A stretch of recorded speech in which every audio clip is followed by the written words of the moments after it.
So this is our 19th Poetry on the Patio. We've done this since 1999, and in that time, I counted yesterday, 164 different people from the University of St. Thomas community have gotten up and read a poem, a favorite poem. We were inspired back then by the Poet Laureate of the United States, Robert Pinsky, who started something called the Favorite Poem Project, and his view was that poetry is not dying, that people do have favorite poems, and they've had them since childhood or throughout their life, and that it was important to read poems out loud. He said that reading a poem silently instead of saying it out loud is like the difference between staring at sheet music or actually humming or playing the music on an instrument.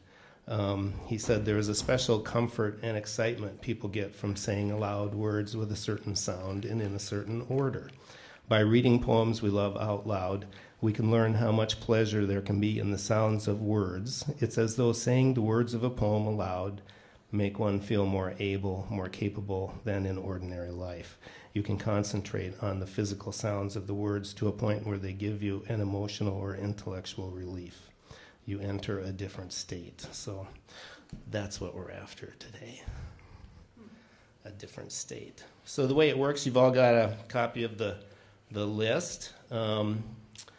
I begin. I've read 19 times. I'm the only person that reads every single year. We try to mix it up otherwise for the rest of the readers. I want to thank Julie for working so hard throughout the year to get you guys to come here. It's not, believe it or not, it's not that easy to get people to come and stand up and read a poem in front of other people. So she does that very well all year. Come on up when I'm done. Coach, you can come up and tell us who you are, why you love the poem that you're going to read, and go ahead and read it. So I'll start out with one of my favorite poets, W.S. Merwin, who also was Poet Laureate, actually not too long ago, of the United States. And this is from a book that was published in 1988 called The Rain and the Trees. The name of the poem is Thanks, and I think it's about living a life of gratitude even when things aren't entirely great around you. So this is Thanks by W.S. Merwin. Listen, with the night falling, we are saying thank you. We are stopping on the bridges to bow from the railings. We are running out of the glass rooms with our mouths full of food to look at the sky and say thank you. We are standing by the water, thanking it, standing by the windows, looking out in our directions. Back from a series of hospitals, back from a mugging, after funerals, we are saying thank you. After the news of the dead, whether or not we knew them, we are saying thank you.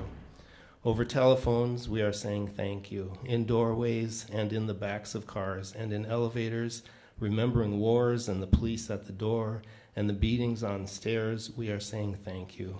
In the banks, we are saying thank you. In the faces of the officials and the rich and of all who will never change, we go on saying thank you, thank you. With the animals dying around us, taking our feelings, we are saying thank you. With the forests falling faster than the minutes of our lives, we are saying thank you.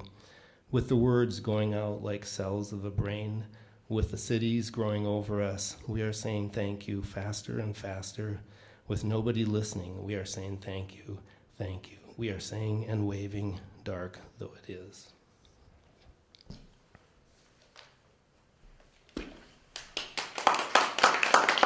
Thank you. That was awesome. With a beautiful poem, we say thank you. Right. I'm Glenn Caruso. I'm the head football coach here. It's not lost on me how a lot of people might think that a football coach who loves poetry might seem oxymoronic, but I am in love with the words, but even more so, what got me in love with poetry in general was the cadence, the meter in which they're told. I think that's the unsung hero of most of the poems and is what they mean and how they're written. I did choose a poem that I'm very sure has been read here before, The Road Not Taken by Robert Frost, and I would assume that just about everybody in here is very familiar with it, but I'll tell you why I chose it and what it means to me, not because it was the first one that pops up when you Google popular poem. And yes, I understand how a lot of critics would say, well, it seems pretty trite. But this is a poem that hung on our refrigerator when I was growing up. It was one that my dad always put back in our life when one of his children were at a crossroads many times, whether it was choosing what school to go to, choosing which profession to get into, or difficult life changes, difficult decisions that we faced. And it was my dad's way of explaining that choosing the easy way is not always the right thing to do, but choosing the worthy path is often what gets us where we should be. And so that's the reason why I initially fell in love with it. And like I said, I understand how a lot of people would think, well, I've heard it many times. But it's interesting. In 1961, Robert Frost was interviewed about this poem, and he said, be careful. It seems simple. It seems easy. You're all familiar with it. But he said, be careful. It's a tricky little poem. And I think what he was intimating to was, as the title would allude, the road not taken. Is it the regret that we feel after hearing this for the road that we didn't take, or is it the gratefulness that we feel for taking a path that others haven't taken? And I know that it hangs in our locker room now, is one of many poems that hang in our locker room in a way for us to teach how grateful we should be about the road that we take that others may not be interested in taking. So I like to look at it from the positive point of view, but Frost would say, it's very much what I would consider like a Rubens vase. You may look at it time after time after time for 20 years and see two faces staring at each other. And then all of a sudden someone says, no, I see a vase. And it's tough for you to see it any different way. The Road Not Taken by Robert Frost.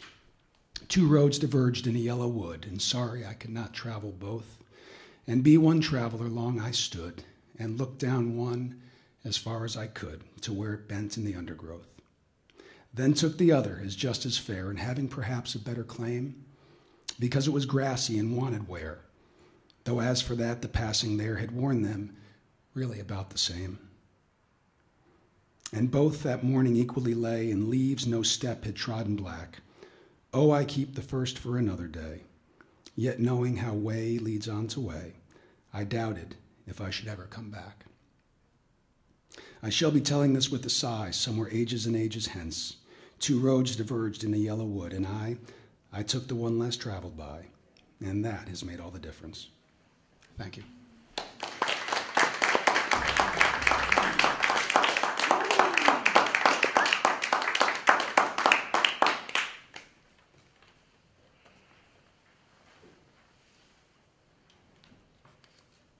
Hello, I'm Eric Torno, the Associate Director of Research Computing in Stellar, which is part of ITS.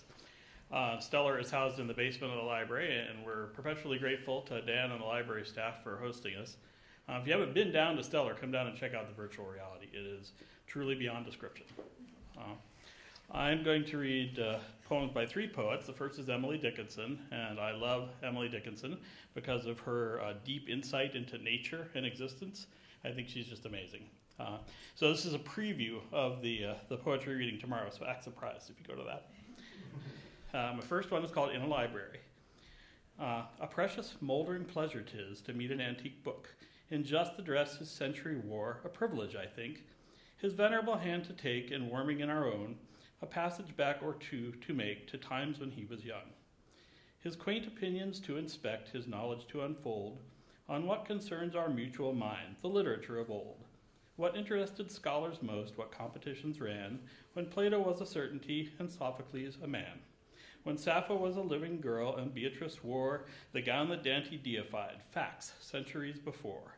He traverses familiar as one should come to town and tell you all your dreams were true. He lived when dreams were sown. His presence is enchantment. You beg him not to go. Old volumes shake their vellum heads and tantalize just so. So yeah, the bifocals are the most difficult part of this. My second one is Nature. It's actually called One. It's listed under Nature in the book I have. It doesn't have a title. New feet within my garden go, new fingers stir the sod. A troubadour upon the elm betrays the solitude. New children play upon the green, new weary sleep below, and still the pensive spring returns, and still the punctual snow. Let's hope that's not a forecast for today. And my final by Emily is Mayflower. Pink, small and punctual, aromatic, low, covert in April, candid in May. Dear to the moss, known by the knoll, next to the robin in every human soul. Bold little beauty bedecked with thee, nature forswears antiquity. My second poem, or second poet, is William Blake, and I love William Blake because he's wild and fiery. I mean, some of his poetry seems like it's on the verge of being out of control, and it puts that feeling into you. This one's called The Echoing Green. The sun does arise and make happy the skies. The merry bells ring to welcome the spring. The skylark and thrush, the birds of the bush, sing louder around to the bell's cheerful sound, while our sport shall be seen on the echoing green. Old John, with white hair, does laugh away care, sitting under the oak among the old folk. They laugh at our play, and soon they all say, such were the joys, when we all, girls and boys, in our youth time were seen on the echoing green. Till the little ones weary, no more can be merry. The sun does descend, and our sports have an end.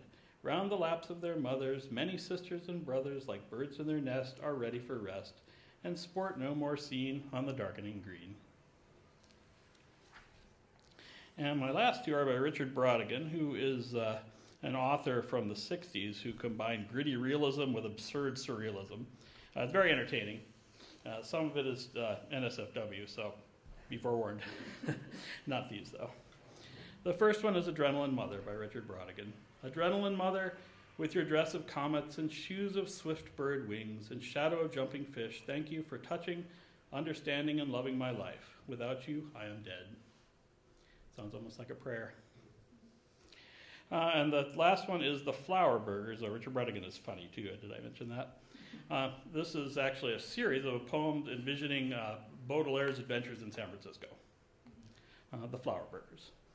Baudelaire opened up a hamburger stand in San Francisco, but he put flowers between the buns. People would come in and say, "Give me a hamburger with plenty of onions on it." Baudelaire would give them a flower burger instead, and the people would say, "What kind of hamburger stand is this?"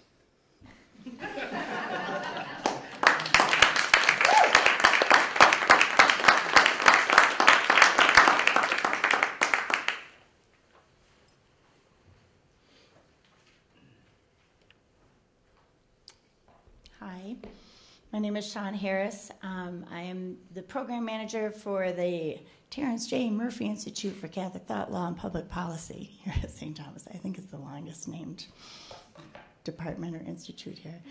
I chose Gerard Manley Hopkins' Pied Beauty. It's a favorite of mine. It was introduced to me by my parents who loved poetry, and I'm the second of 6 kids, and we often read poetry at dinner time to keep the masses kind of quiet while my mom was getting dinner on the table. And I think my dad chose this poem because I was covered in freckles when I was younger. Well, they're still there. They're quite faded now, but kids used to kind of tease me about it. And then he read this poem. So, and actually we memorized it. I'm going to try and do it from memory. I have it here in case I have to look down. I might be ready for this. So, Pied Beauty by Gerard Manley Hopkins. Glory be to God for dappled things, for skies of couple color as a brinded cow, for rose moles all in stipple upon trout that swim, fresh fire coal, chestnut falls, finch's wings, landscape plotted and pieced, fold, fallow, and plow, and all trades, their gear and tackle and trim. All things counter, original, spare, strange, whatever is fickle, freckled, who knows how. With swift, sweet, sour, a dazzle dim, he fathers forth, whose beauty is past change. Praise him.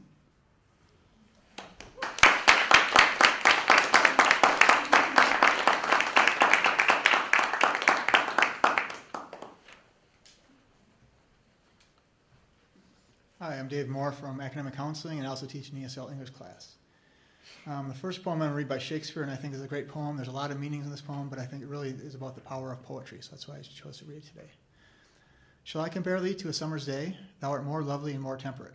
Rough winds do shake the darling buds of May, and summer's leaf hath all too short a date.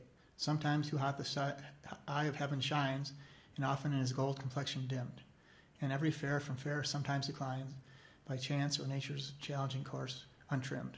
But thy eternal summer shall not fade, nor lose possession of the fair thou owest. Nor shall death brag thou wanderest in the shade, when in eternal lines to time thou growest. So long as men can breathe, or eyes can see, so long lives this, and this gives life to thee. The second poem is by Langston Hughes, and he wrote this in 1951, and I think some of the social justice things are still alive today, so I think it's important to keep reading this poem. What happens to a dream deferred? Does it dry up like a raisin in the sun, or fester like a sore and then run? Does it stink like rotten meat, or crust and sugar over like a syrupy sweet? Maybe it just sags like a heavy load, or does it explode? Thank you.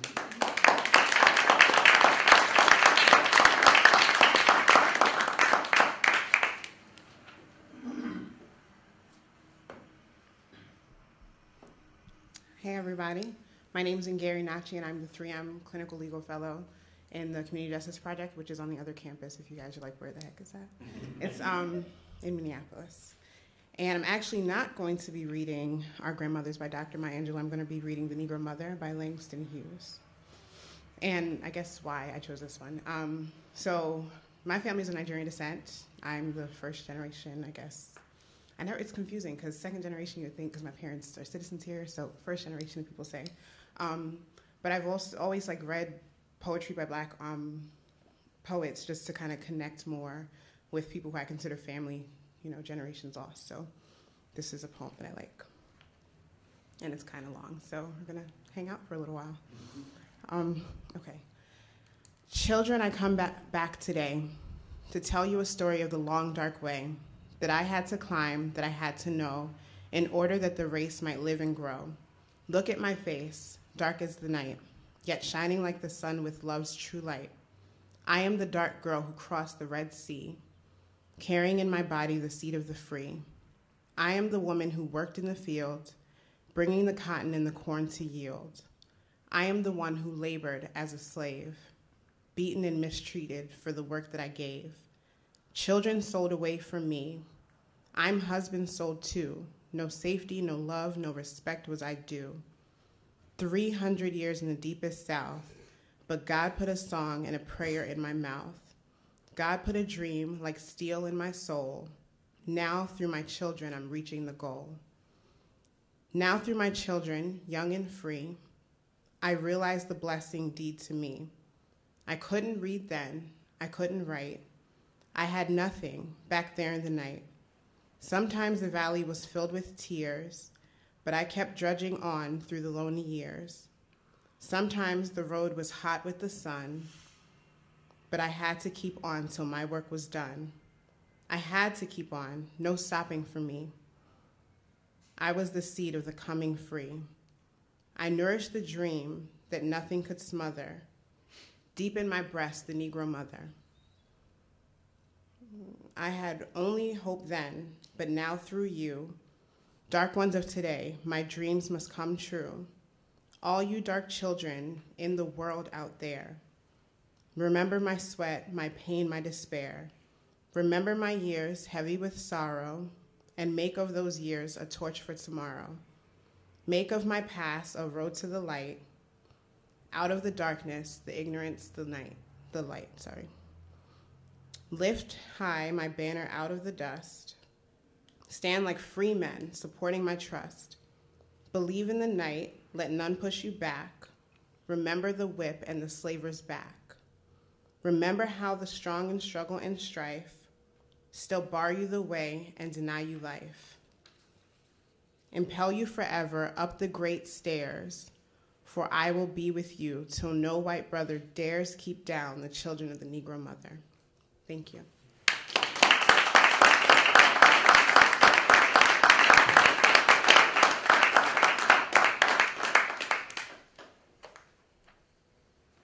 I'm Danielle Hermany. I'm the new-ish Title IX coordinator. I started in November.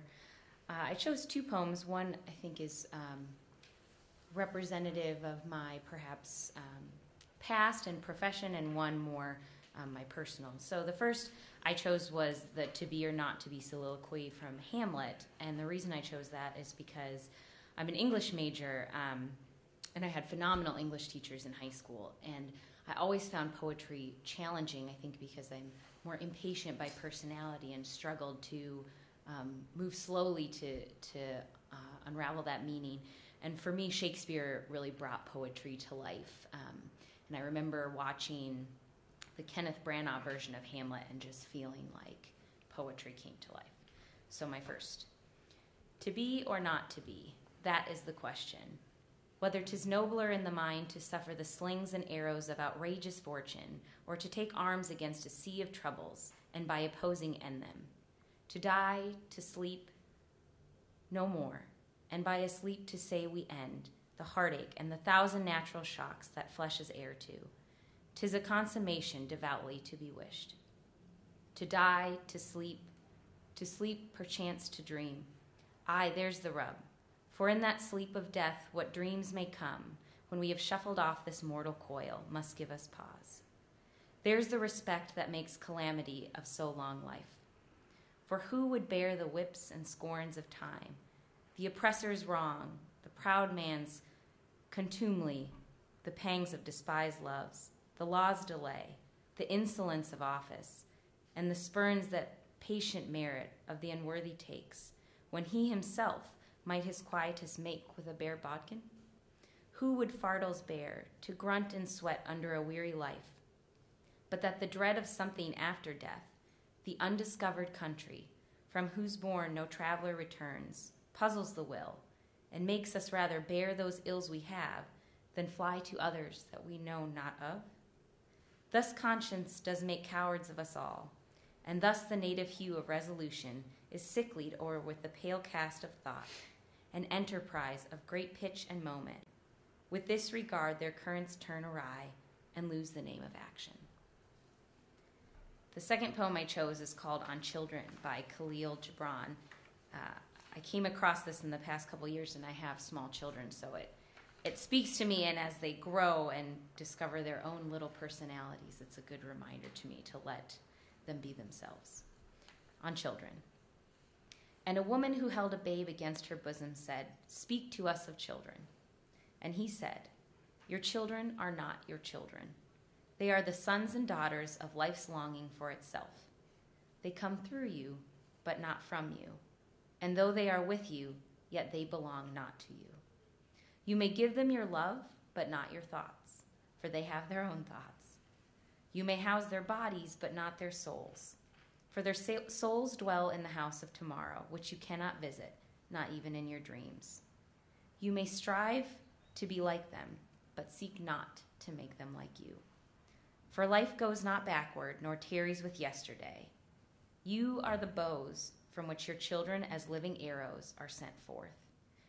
The archer sees the mark upon the path of the infinite, and he bends you with his might, that his arrows may go swift and far.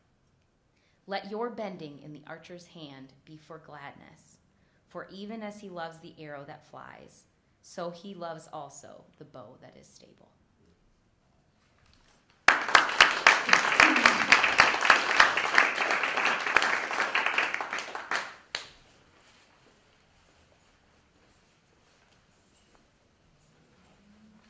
Hello, everybody. I'm Todd Lawrence from the English department, and asking an English professor to read their favorite poem is like a bad idea because I can't narrow it down. So it's really difficult. I narrowed it down to a couple of my favorites right now.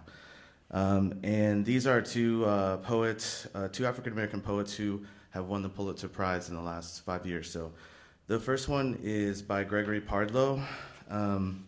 It is entitled Written by Himself.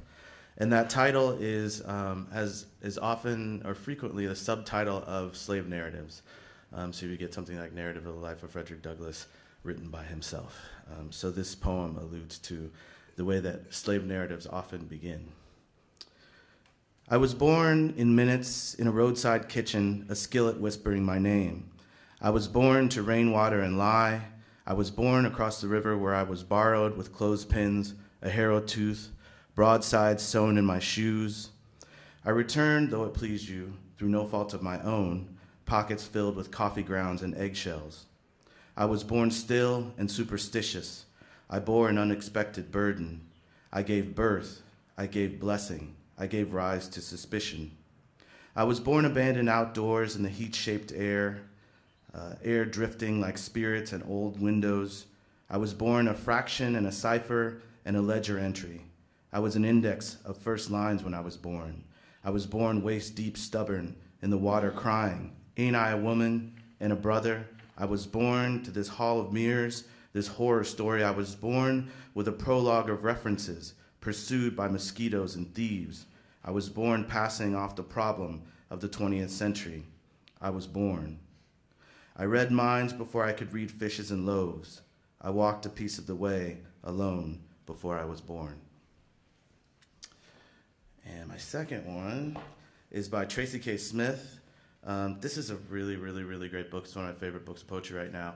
And there are a lot of poems about space, but they're all sort of existential poems. They're sort of about the nature of human existence and our relationship to the divine, if there is such a thing. There are lots of sort of existential questions. So this poem has 5 parts, but I'm only going to read 4 of them because of the time issue. So I'm going to skip the second part. But this is definitely an existential poem. And that title, My God, It's Full of Stars, you might remember is from Stanley Kubrick's 2001. So 1. We like to think of it as parallel to what we know, only bigger. One man against the authorities, or one man against a city of zombies. One man who is not, in fact, a man, sent to understand the caravan of men now chasing him like red ants let loose down the pants of America. Man on the run. Man with a ship to catch, a payload to drop. This message going out to all of space, though maybe it's more like life below the sea, silent, buoyant, bizarrely benign, relics of an outmoded design. Some like to imagine a cosmic mother watching through a spray of stars, mouthing, yes, yes, as we toddle toward the light, biting her lip if we teeter at some ledge, longing to sweep us up to her breast. She hopes for the best, while the father storms through adjacent rooms, ranting with the force of kingdom come, not caring anymore what might snap us up in its jaw. Sometimes what I see is a library in a rural community, all the tall shelves in the big open room, and the pencils in a cup at circulation, gnawed on by the entire population. The books have lived here all along, belonging for weeks at a time to one or another in the brief sequence of family names, speaking at night mostly to a face, a pair of eyes, the most remarkable lies. 3.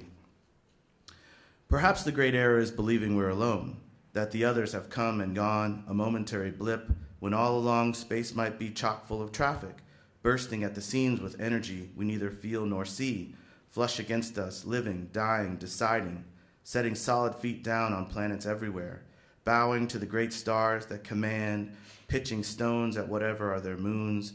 They live wondering if they're the only ones, knowing only the wish to know, and the great black distance we, flicker in. Maybe the dead know, their eyes widening at last, seeing the high beams of a million galaxies flick on at twilight, hearing the engines flare, the horns now letting up, the frenzy of being. I want it to be one notch below bedlam, like a radio without a dial, wide open, so everything floods in at once, and sealed tight so nothing escapes, not even time, which should curl in on itself and loop around like smoke, so that I might be sitting now beside my father as he raises a lit match to the bowl of his pipe for the first time in the winter of 1959. 4. In those last scenes of Kubrick's 2001, when Dave is whisked into the center of space, which unfurls in an aurora of orgasmic light before opening wide like a jungle orchid for a love-struck bee, then goes liquid, paint and water, and then gauze wafting out and off before finally the night tide, luminescent and vague, swirls in and on and on. In those last scenes as he floats above Jupiter's vast canyons and seas, over the lava-strewn plains and mountains packed in ice, that whole time he doesn't blink. In his little ship, blind to what he rides, whisked across the wide screen of unparceled time, who knows what blazes through his mind? It is still his life he moves through, or does that end at the end of what he can name? On set, it's shot after shot till Kubrick is happy. Then the costumes go back on their racks, and the great gleaming set goes black. 5. When my father worked on the Hubble telescope, he said they operated like surgeons, scrubbed and sheathed in papery green, the room a clean cold and bright white. He'd read Larry Niven at home and drink scotch on the rocks, his eyes exhausted and pink. These were the Reagan years, when we lived with our finger on the button and struggled to view our enemies as children. My father spent whole seasons bowing before the oracle eye, hungry for what it would find. His face lit up whenever anyone asked, and his arms would rise as if he were weightless, perfectly at ease in the never-ending night of space. On the ground, we tied postcards to balloons for peace. Prince Charles married Lady Di. Rock Hudson died. We learned new words for things. The decade changed. The first few pictures came back blurred, and I felt ashamed for all the cheerful engineers my father and his tribe. The second time, the optics jibed. We saw to the edge of all there is, so brutal and alive, it seemed to comprehend us back. Thanks.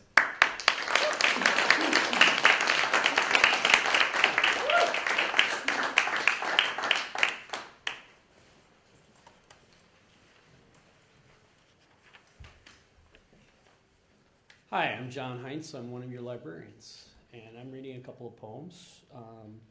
The first one I heard about because a friend of mine made a reference, to a college friend made a reference to it on Facebook a couple, 3 months ago, and I didn't know the poem, so I, of course, had to look it up and liked it very well. And this one is Ozymandias by Percy Bysshe Shelley.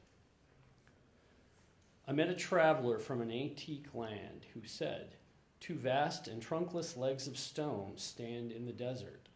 Near them, on the sand, half sunk, a shattered visage lies, whose frown and wrinkled lip and sneer of cold command tell that its sculptor well those passions read, which yet survive, stamped on these lifeless things, the hand that mocked them and the heart that fed.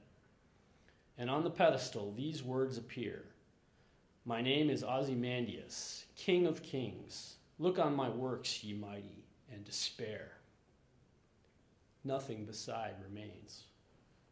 Round the decay of that colossal wreck, boundless and bare, the lone and level sands stretch far away."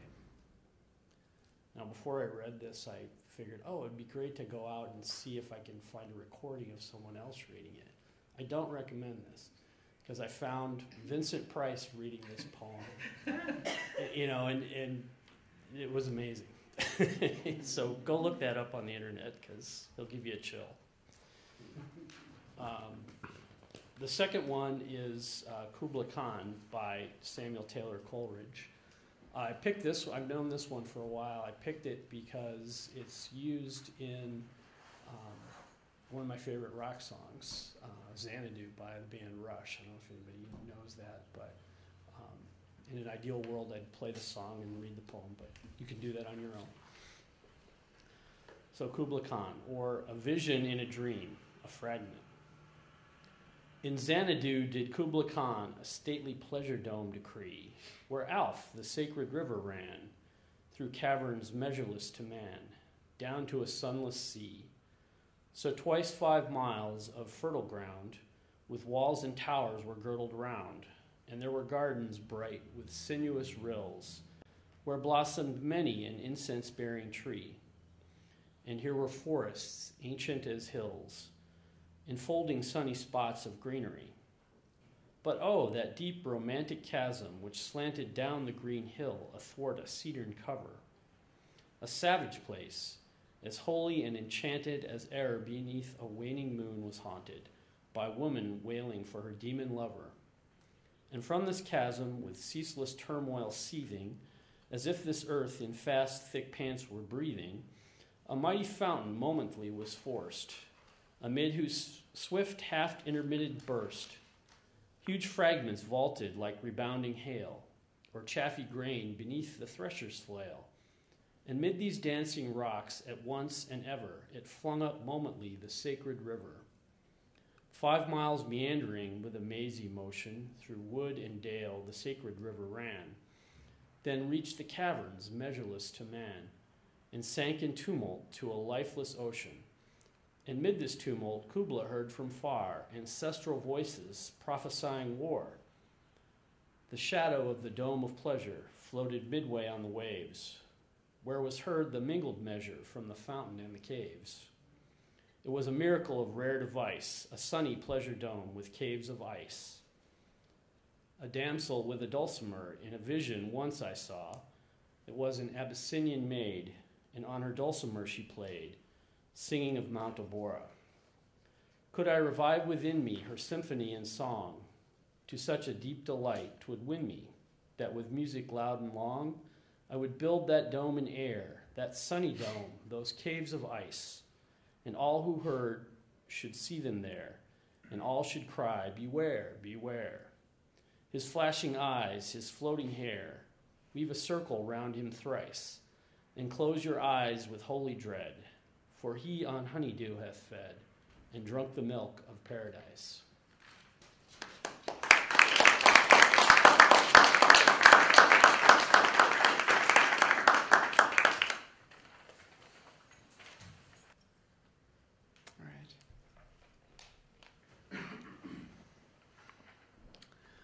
I dwell in possibility, a fairer house than prose, more numerous for windows, superior for doors, of chambers as the cedars, impregnable of eye, and for an everlasting roof the gambrels of the sky. For visitors the fairest, for occupation this, the spreading wide my narrow hands to gather paradise. That's what we're doing tomorrow. And what we've done today.